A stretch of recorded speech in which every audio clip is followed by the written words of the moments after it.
This is the Demystifying Mental Toughness podcast, hosted by David Charlton, and you're listening to this podcast to help you build your own mental toughness, or so that you can support other people or your clients better. Either way, you will learn more about developing this plastic personality trait that all but guarantees that you will perform better and lead a more prosperous life. Hi there, welcome to the latest Demystifying Mental Toughness podcast. And this podcast should interest sporting parents and potentially some coaches who are interested in youth sport.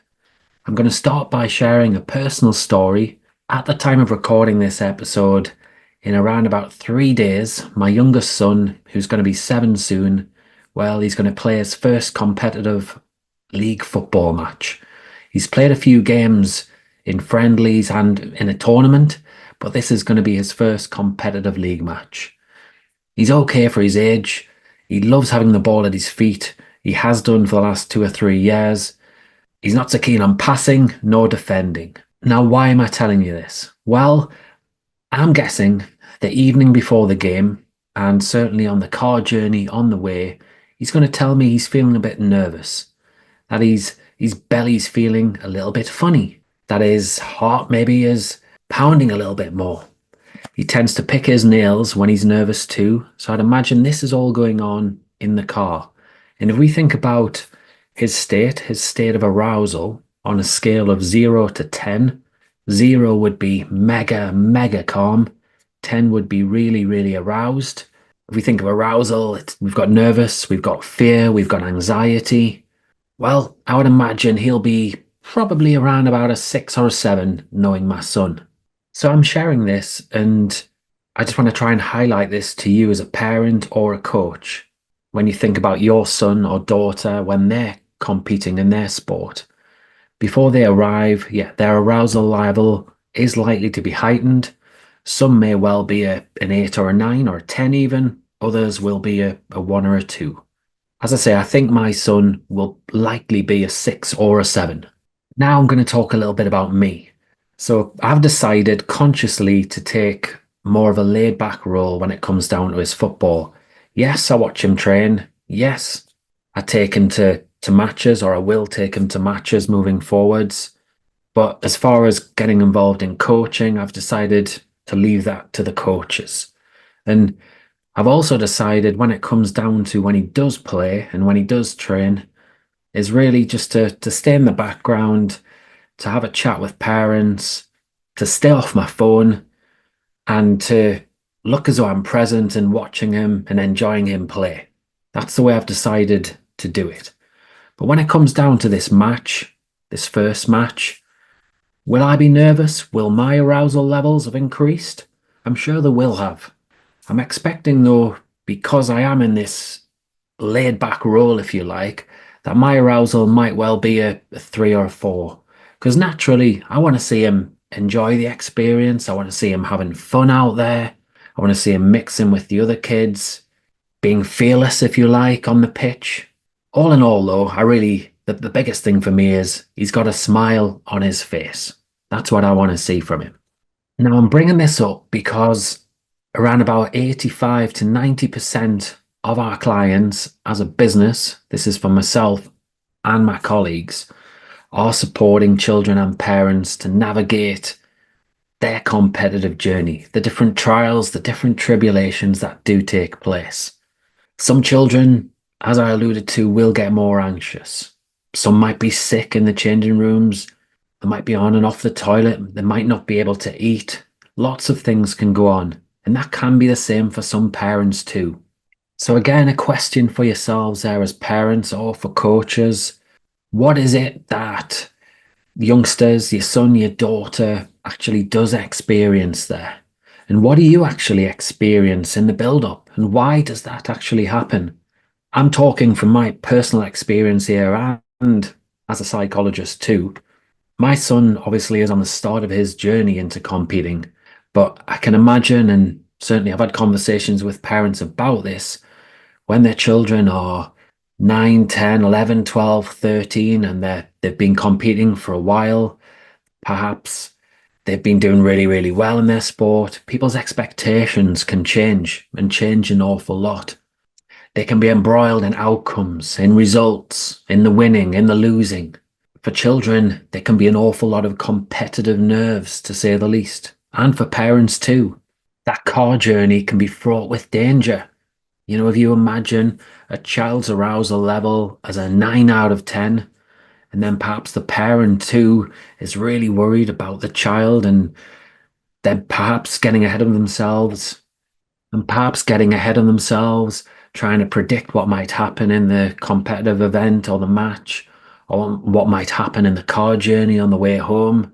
It can be a really, really worrying and difficult time, if you like. So one thing I'd like you to consider as a parent and for your children is this word calm. How can you try and make the experience before they compete as calm as possible for the child? And it might well be from the night before to the morning of to the day of and the journey there. How can it be calmer? As a parent, do we have to be really well organized? As a child, is it allowing them to go on their phone or their devices? Is it allowing them to bring their cuddly toy, their teddy bear with them in the car on the journey? Is it giving them some space? Not talking about the competition or the match. These sort of factors can lower anxiety a little bit. The reality is, yeah, there is going to be a level of anxiety when people do compete, when children do compete, be that both in the child and in yourself. But how can we just reduce that little bit more and take the sting out of it? That's what I'm wondering. If we think about the conversations that might take place at the dinner table, over breakfast, or in the car, sometimes they're about the opposition, the opponent, the size or the quality. Or there might be talk about the size of the competition, the event, whether it's a big one, whether it's important or not. Are these actually helpful? Are these going to calm a child down, reduce their arousal levels? There can be discussions about previous games too, where different points about their failings have been questioned. Now they're nervous, so all they're going to do is flood more negative stuff into their brains by thinking like this. Then we've got parents who like to try and give their child a pep talk. Now, if you imagine if your arousal level is a 7, an 8, a 9, again, is that going to help? Is the child actually going to retain the information? On this score, an exercise I like to do when I'm working with children and parents is I mention 4 numbers. So maybe 3, 2, 7, 9, for argument's sake. I put this on the screen and I get them to try and memorize that. Give them around about 20 seconds to memorize it and then get them to replay the numbers. They do it easily. 3, 2, 7, 9. Very, very easy because it's only 4 numbers. Then we repeat it with 10 numbers. So 7, 9, 3, 8, 6, and so on. Then again, I'll give them 20 seconds to look at those numbers and then try and repeat it. They can never do it. Not one person has done that. And what I'm trying to highlight here is the brain can only take on so much information. So if we are going to have conversations, pep talks before matches, and this applies to coaches too, keep it short and keep it simple. Because when we're aroused, especially, it's just not going to be helpful to give a 45-minute speech on what it is that you should and shouldn't be doing. You're just going to stress the child out even more. Something that you could do, which is very, very helpful when you are having a conversation, if you are offering advice for argument's sake, you could just focus on the child's strengths, the positives, things they've done well recently. Because then what happens is they begin to unconsciously visualize themselves doing things well, doing their skills well. They might see themselves with great body language. They may have those childlike feelings that they experience in a match or in a competition. They may walk through different situations in their minds, which is going to help them in the match, in the event, in the race. So as I alluded to a little bit earlier, It is a fact that arousal levels at the start of an event or a competition could well be quite high for some people. That is just the way it is. And as a match starts, it might well be that this increases a little bit. And it takes them to do things well, do some good stuff for it to reduce slightly. The reality is, though, sport being sport, they can make mistakes. Things can go wrong early in a game or in a race. That way, their arousal goes up. And then as the game goes on, there can be difficulties, there can be ups and downs. This as a parent and as a coach can be really, really difficult to navigate. So now I'm moving on to the in-game situation, in-event situation. If we're looking to help a children reduce their arousal levels, to remain more calm, not to get tearful, not to get overly fearful, then is being on the touchline and chanting, shouting, advice, is that actually going to help them? Or is being level-headed, being calm, smiling, looking as though you're enjoying the experience, despite cringing on the inside, is that going to help them more? Is that going to help reduce their arousal levels? Is getting angry at the referee, at something unjust, going to help your child with their arousal levels? I'm not so sure. And when we're talking about this emotional roller coaster, something I want to touch on again there is mistakes. And I will link this to football. So if your child makes a mistake and perhaps the other team scores, their head's likely to be in their hands. There might be tears in their eyes. Their arousal levels have gone up from a 5 up to a 10 because they're horrified. They're embarrassed. They might be angry at themselves. They could be sad, disappointed. All sorts of things can be going through their mind. They're feeling it, and you're feeling it too. Your arousal level's probably gone up as well. Maybe from a 3, 4, 5 to an 8 or a 9. So what do you do in that situation? Well, here's a few things to think about. Firstly, it's important to remember that children have got an immature brain.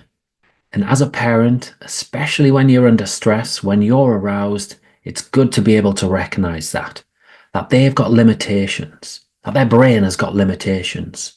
So you shouting on the sidelines, get your head up, stop crying, keep trying, get stuck in. When they're flooded with emotions, when their mind's in overdrive, it's not really going to help. You getting more animated, you losing control in that respect, again, it's not going to help. Telling them to stop crying, again, question it. That is very, very questionable.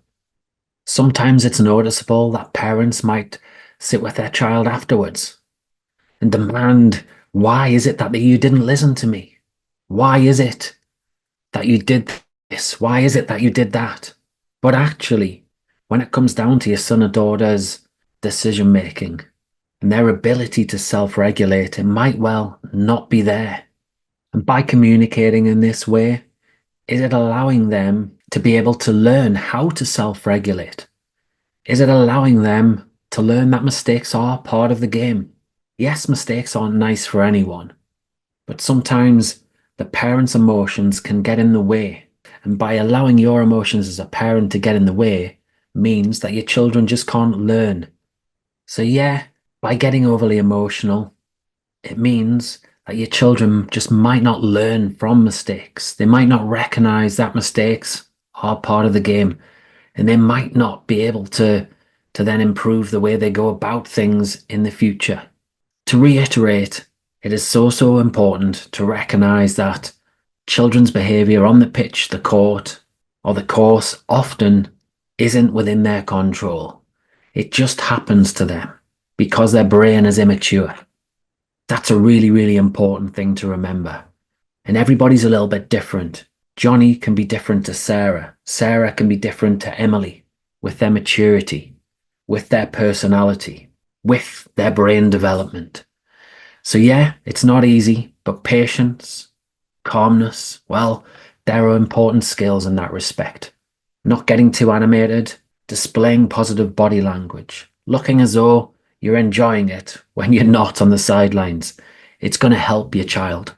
I hope you found this podcast episode helpful, and I really hope your son or your daughter, if they are playing this weekend or in the near future, goes on to enjoy their experience, has a good time, and if they win, fantastic.